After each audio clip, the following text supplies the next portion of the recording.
Hey everyone, I'm just going to be doing a little quick tutorial on how to quickly get some scales into this koi fish, which can be quite a headache if you don't really know what you're doing.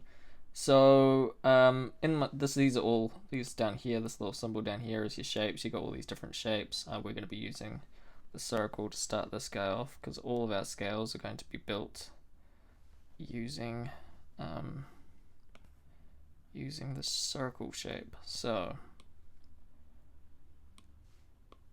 we're going to start off with something like this. So change that to width of 1, and we're going to apply a secondary stroke to the shape underneath the black stroke, and we're going to make this stroke a white stroke and expand the size. And now we start to see that classic koi sort of patterning in this one scale. If it's just gonna, what's the number we're looking for, like 3? Yeah, 3 is pretty good. So we've got snapping up here. If you click that and go into your snapping options, you can sort of upscale the candidates. I'm going to do that now, and I'm going to come over to the circular symbol over here, and this is a one from a previous attempt, but we're going to add symbol from selection, and that's going to create a single instance of this, and you'll see what that really does. So it's going to snap perfectly beside this. You can see it's like pixel perfect, but any change that I make to one of them is going to change across all of them. So that's how that works. So if you fill an area with scales, you can quickly change any color, any line width, no trouble. So we're going to change that back to 3, which was our magic number. And what I'm going to do is duplicate these symbols again, move them to the side, create a bit more area to play with. I'm going to do that one more time, and then what I'm going to do is select all of these and put them into one group. So now I have a line of scales together, and we're going to duplicate this line of scales, move it up a bit, move it across a bit. Now we've got a cool stack going on. I might turn off my snapping options and just bring it down so it just covers that white area a little bit, but you can sort of do this to taste. And we can again group these two together, and all of a sudden we have a grouping of 2 that if we duplicate this group up, cool. And now what we're going to do is we're going to select it, we're going to group it, and then we're going to do it again. Go up here, duplicate, shabam shabam. Alright, we're going to duplicate it again, duplicate it again, and wow. One more time for good luck. And you know what we're gonna do? We're gonna select all these boys, and we gotta put them in a group. Damn. Alright, now I've got like an island of scales here. So the way that I've done this koi fish is that you can see this blue outline. That's the island that I've created. It's an internal shape. A shape by itself. If you look in the menu here, you can see it's a sort of boxy shape. But I can mask this shape inside this shape just by dragging it into this shape. Sounds confusing, it's really not. So I'm gonna pick up this stack in the menu here, drag it down to where my body of the koi is. Lost it. There it is. I'm going to drag that in. It's disappeared. Where did it go? It's not disappeared.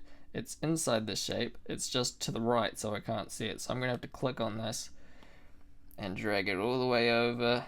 Give it a little rotational. Oh my god. Look at that. You can see there's a little white section down there, so I'll just drag that down so it doesn't... So it's not, you know...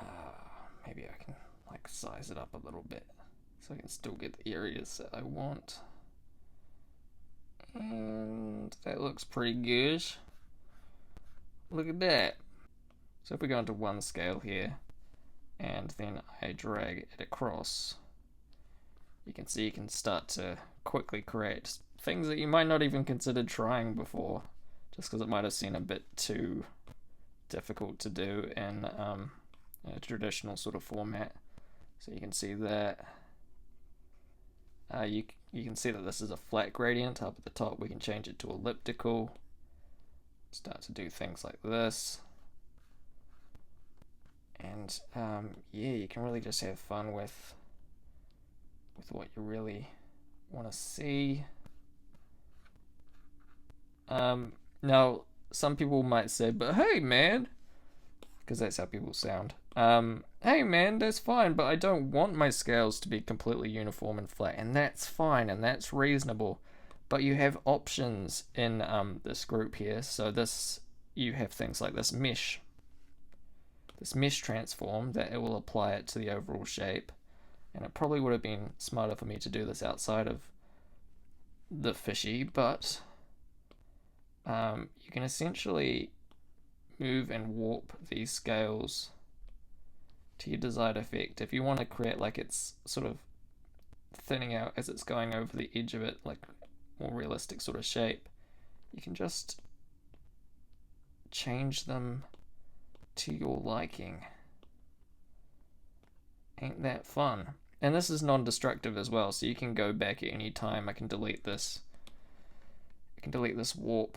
See, this group is inside a warp group. If I drag that outside of the warp group, it's no longer going to be affected by this warp group. I can just delete it, and we're back at our beginning stage. So, yeah, let's just do it with this section down here. You can see we've got this body as well. So I will duplicate that and find where this is.